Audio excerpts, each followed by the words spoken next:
Hey friends, it is Lane with Tim's Nation. I'm here today to talk to you a little bit about the DeathWatch army that I will be playing into DJ and his Grey Knights this week. I'll also be taking the same list to a GT I'm playing in Cincinnati here, the Cag Bash GT.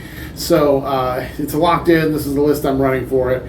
I wanted some more heavy hitting units, another big kill team like an Indominate or a Talon Strike, but instead I went for more scoring units. So we'll see how we do. I know it'll play pretty well. I just don't know if this is a GT winning list per se, but we're going to have some fun with it.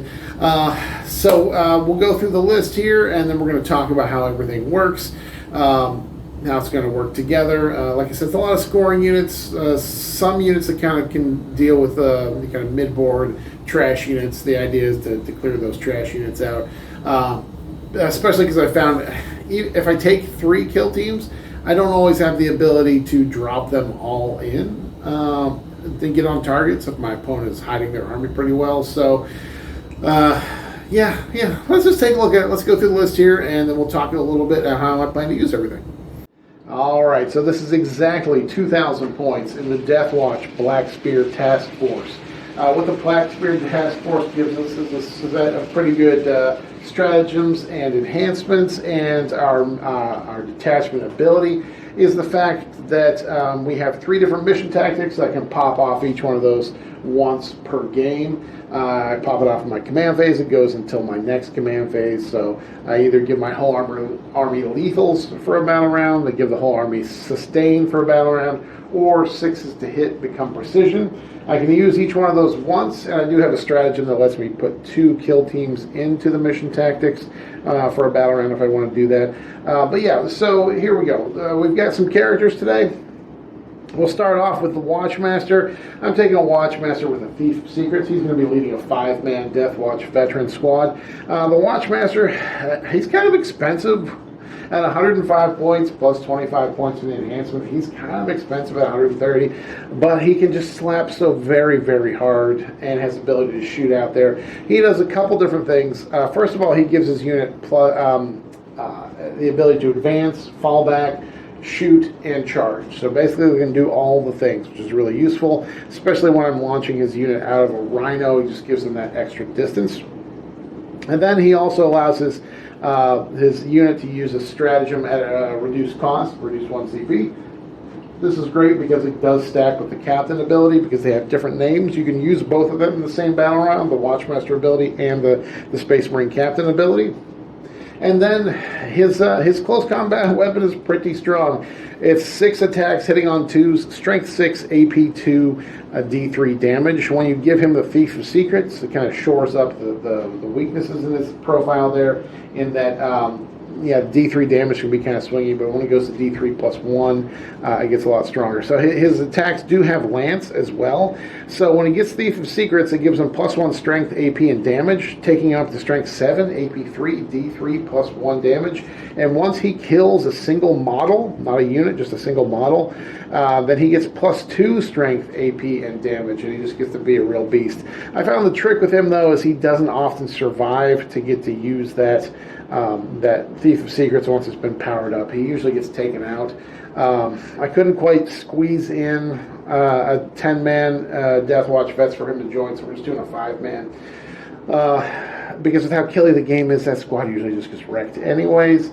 So hopefully he survives long enough to pop off that Thief of Secrets and power up and use it once it gets up to the higher damage. Because, man, it can really slap, like I said, especially because he gets the Lance and the ability to just hit real hard. So we got 1 Watchmaster. We also have a Captain with Jump Pack. He'll be joining the Talon Strike kill team. The Captain, of course, gives his unit plus 1 strength when they go in on their weapons when they charge. And he has the Captain ability that lets them use 1 a reduced cost stratagem once per battle round. Again, his ability is called a Rites of Battle. The Watchmasters is just called Watchmaster. So because they have two different names, you can use each of their abilities in each battle round. So it gives me a lot of CP manipulation there. He does have the enhancement Tome of Ectoclades. This is the DeathWatch enhancement that lets me once per game just pick 2 Oath of Moment targets. Really strong when I need to kill lots of things.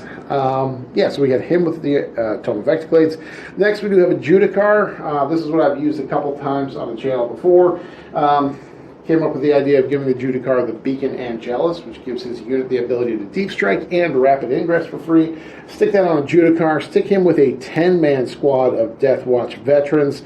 So basically, at the end of one of my opponent's turns, when they have, or not at the end of the turn, but the end of their movement phase, I can rapid ingress for free. And then if they make a charge somewhere, I can heroic intervene for 1 CP, get in there, and then the Judicar will let his unit fight first. That can be a powerful disruptor to my opponent's army. So hopefully we get to see that make a little magic here today. I did use that a couple weeks ago when I played against the Orc Dread Mob. I didn't really get to use the rapid ingress to heroic intervention ability, but being able to rapid ingress them anyways is really strong because it puts them in a good position to take that 10-man DeathWatch vet squad out there and really do some work. Next, we do have 2 of the Lieutenants in Phobos armor. I'm going to be running these guys with Reavers today because I do have 2 Reaver squad. Lieutenants, of course, give their squad lethal hits, but also the Phobos Lieutenants give their squads the ability to move D6 inches after shooting, and there's no restriction that says they can't charge after doing so. So it allows them to do some little sneaky little tricks. First of all, I can deep strike them in, shoot, and then move D6 inches, which gives me a much more reliable charge, obviously, out of Deep Strike. And I'll be starting one of these squads in Deep Strike, but I'm going to start another one on the table because the Reavers do get scout 6 inches. So I can scout and then move and then shoot and D6 move and then charge. Hopefully the idea is to really get out there in the middle of the table to get on objectives. So yeah, the Phobos Lieutenants, we got 2 of those guys today. Moving on to our battle line units, we have 2 squads of DeathWatch veterans. The DeathWatch veteran ability is that they reroll once to hit, and anytime they are shooting or fighting into Xenos units, they get the full rerolls to hit. I've definitely found that sometimes these Thunderhammers are really swingy when they're hitting on 4s. Even if they're rerolling 1s, they can still miss real bad. So, yeah, they definitely benefit from the full rerolls. So today we're going to see how they do without the full rerolls. But yeah, we've got 1 5-man. The Watchmaster will be leading. That squad's going to have 2 of the DeathWatch Thunderhammers. You're going to have the Sergeant with the Xenophase Blade and a Power Storm Shield. And then we'll have 1 Frag Cannon and 1 Infernus Heavy Bolter. I'm going to get the shooting in there because the Watchmaster just lets them advance and shoot and charge and fall back and shoot and charge. So I might as well take advantage of both the shooting and the charging. And then we will have a 10-man that will be led by the Judicar with a Beacon Angelus, 4 Deathwatch Heavy Thunderhammers. We've got 4 guys with Storm Shields, 3 of them with Power Swords, 1 will be the Sergeant with the Xenophase Blade, and we have 1 guy with the Black Shield Twin-Linked Power Swords, and 1 guy with the Infernus Heavy Bolter on there for in case we need to do an Overwatch or something. I want to give this one as much close combat threat as possible because we will be intending to heroically intervene them at some point in the game, so that's what they are there for. Moving on, we do have 1 Rhino that'll be transporting 1 of these squads. These guys are not Tacticus, so the Deathwatch vets do go in a Rhino. The Rhino, of course, its special abilities, it heals 1 wound per turn. But the nice thing is that Deathwatch veteran squad, led by the Watchmaster, they have the ability to advance and charge and still shoot. So they can disembark from the Rhino 3 inches, move their 6 inches, advance and still charge. It gives them a pretty big threat range on the table. Next, we do have a 5-man of Assault Intercessors with jump packs. These guys are not going to be led by anyone. They're just a good scoring unit and a good play unit. They can do a little bit of damage when we need them to. But with their 12-inch move, they can get out there, score primaries, secondaries, do actions. And like I said, we do have a Power Fist, a couple Plasma Pistols in there. They do Impact Mortals. Their special rule is when you complete a charge for each guy that gets into close engagement range, you roll a d6 on a 4-up. They do a Mortal.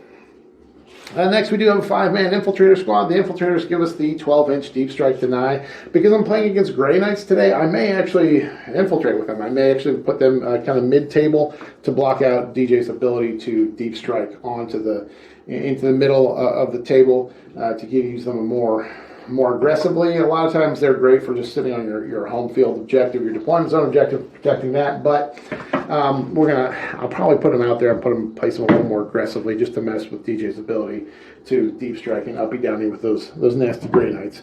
We do have one Invader ATV. Special rules, he gets a shoot back if you shoot at one of his Phobos unit buddies. I do have a couple of Phobos units with the infiltrators and the Reavers. I will probably forget if that rule ever comes up. Really, he's just carried because he's 60 points, kind of a little bit durable for what he is. And yeah, we're just going to use him to get out there, score us a few points, do a few secondaries. And maybe, he's got a multi-melta, so he might be able to shoot 1 or 2 Grey Knight models away. We do have 2 5-mans of the Reavers. I don't know if I've played the Reavers on the channel before, maybe once. The Reavers, they've gotten so much better for a variety of reasons. So their abilities are number 1, at the start of the fight phase, every enemy unit with an engagement range has to take a battle shock test at -1, which can be handy. And then next, they also reduce the OC of any non-monster or vehicle units that are within 3 inches of them. They reduce it by 1, and if you check the FAQs, anytime you reduce OC, it's a minimum of 0, meaning if they're 1 OC, the Reavers do reduce them to 0 OC. So that can be very powerful for messing with your opponent's primary game by getting close with these Reavers.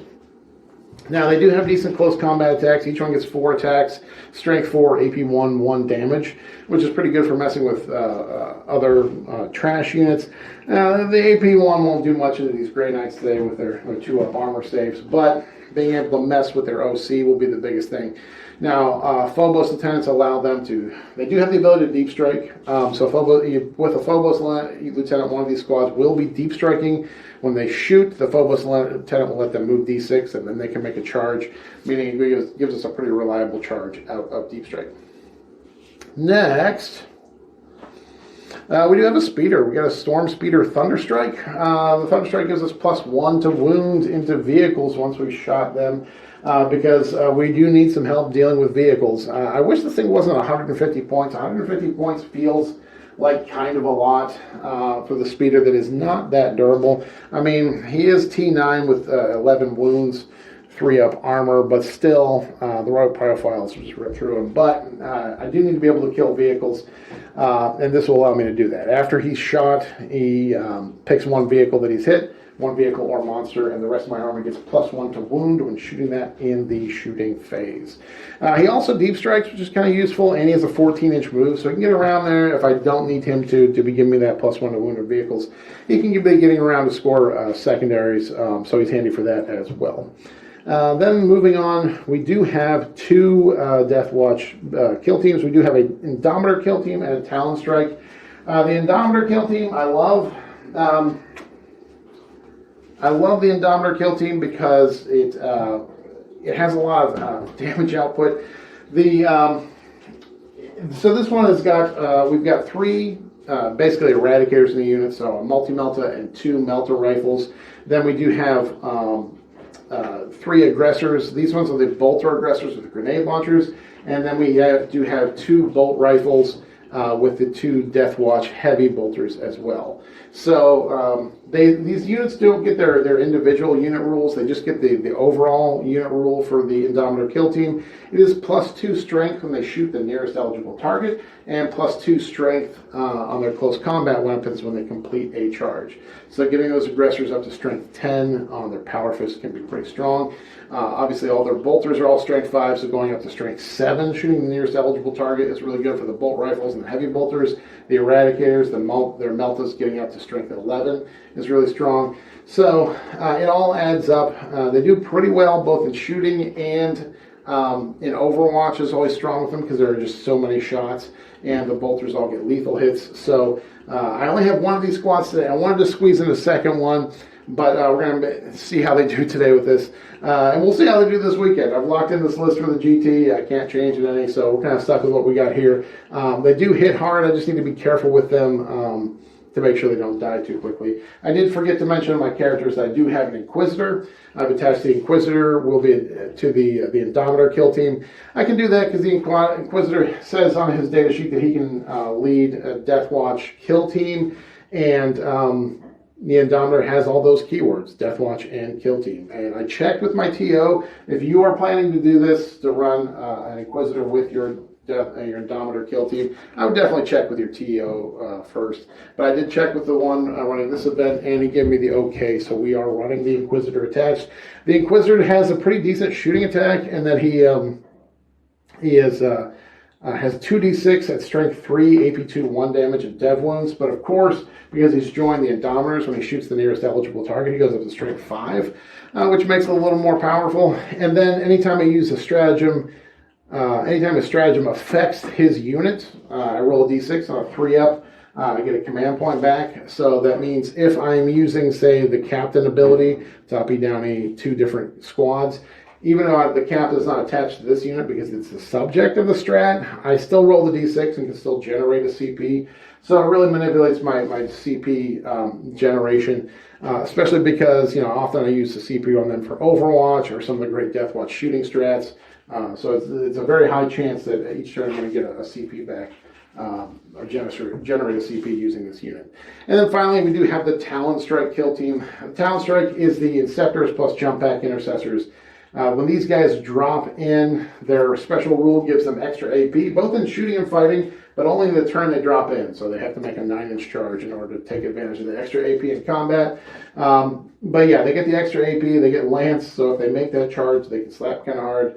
Again, there's no way to manipulate anything around the 9-inch Deep Strike charge, so usually they're just here for the shooting. Occasionally I make a cheeky little charge into a trash unit. But yeah, they're get that extra AP, meaning the Plasma Inceptors in the squad, they'll go from AP3 to AP4, and if I spend the CP on the extra AP strat, they go to AP5. Sometimes you just need all the AP, and these guys will have it. So, and the other nice thing about this unit is that when you overcharge, there are 3 plasma pistols among the Jump Pack Intercessors plus the Plasma Inceptors. So if you do roll a 1 on your hazardous roll, you can just take it on the Jump Pack Intercessors, because hazardous rules just say that you take it on any weapon or any model carrying a hazardous weapon. So that allows us to kind of keep those Inceptors around a little bit longer and take the hazardous damage on Jump Pack Intercessors. That's it, guys. That is the list. Of course, today we want to see the Judicar with the Beacon Angelus and the 10-man DeathWatch vets pull their shenanigans. Hopefully we can rapid ingress into somewhere where DJ's planning to make a charge and then heroically intervene and fight first and kind of mess up that. Even if that doesn't actually happen, it's still a powerful element to have in there if your opponent knows what can happen, because they have to play around it. And the more they have to play around something like that, the more they're going to be possibly making mistakes. And the Judicar and the 10-man DeathWatch vets, even if they don't heroically intervene specifically or don't rapid ingress specifically so they can heroic, still being able to rapid ingress into a good position with them and then moving out and charging, they still hit like a brick. So it's still a powerful thing to have in there, and the threat of it is very strong. Other than that, I need to really watch the trade game here today. I've got an Indomitor kill team, I've got a Talon Strike kill team, I've got a 10-man of the Deathwatch vets. I got a 5-man of Deathwatch vets with the Watchmaster. Those are my big hitting units. It's only 5 big hitting units. And a lot of the other units can do some damage, like the Reavers, the Jump Back Intercessors. They have some power to hurt a little bit, but they're not big hitting units. I have to make sure I'm not giving away those big hitting units too soon. So hopefully also using those infiltrators to kind of mess with the uppy downy ability of the Grey Knights to kind of block them out from getting too close to me. I know DJ does have a 6-inch Deep Strike strat that still allows you to charge out of Deep Strike. So hopefully I can put the infiltrators in a good position, at least for the first couple turns, to kind of slow that down and prevent that from happening. So, all right, guys, follow me over to the battle report. Let's see how the Deathwatch do and how they in preparation for this GT coming up this weekend. All right, have a good one.